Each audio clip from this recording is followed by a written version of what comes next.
A house in Taylor, South Carolina today. This home has a radon mitigation system. The customer said the radon's still at 9 last night. It's maybe 55, 60 degrees outside, so it's pretty mild. Let's take a look at kind of what's going on, and we're gonna try to repair this today, see if we can get this customer up and running and lower radon.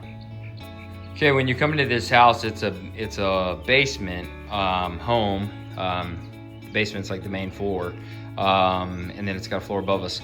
But when you come in here, you notice there's a sump pump here, there's a little bit of wall liner, basement gutter right around here, and that's kind of sporadically sealed. There's areas where it's not sealed well, so kind of looking at that. Let's go into this other room here, and then over here you see the same thing.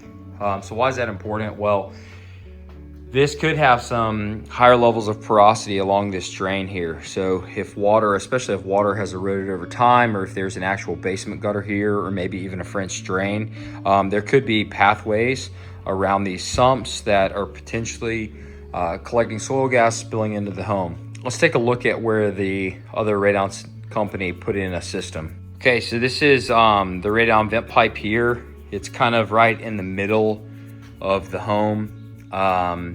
It's kind of a poor placement as far as porosity. So we initially came out here, did some diagnostic testing. All right, we're in a house that has a radon mitigation system, and we are, you see, that's the radon pipe right there.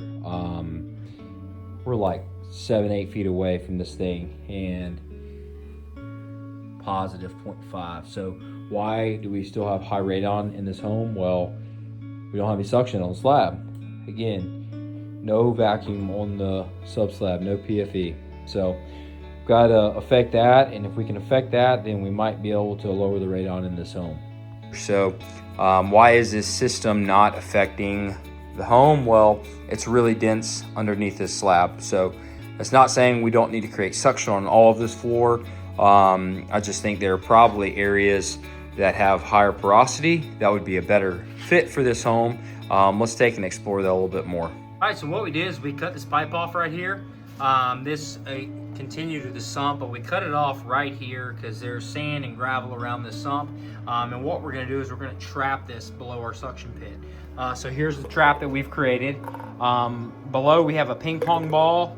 You can hear it kind of jingling around, and then we're going to connect the 1/2 inch. So when the suction pit is under suction, which is going to be all the time, it's going to suck the ping pong ball down.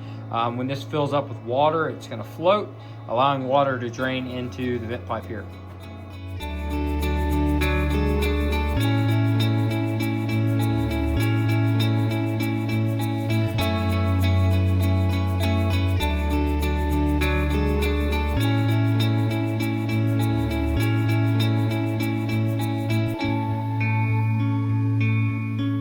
This was the original system right here.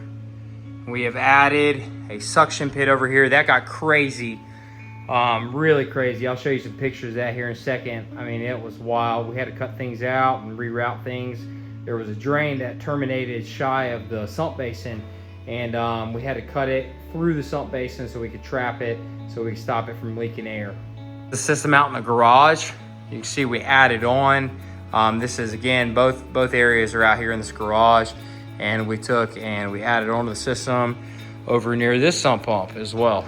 Our fan in the attic space, we have switched out. The original company put a GX4 here. We put an RN4 so we control the airflow.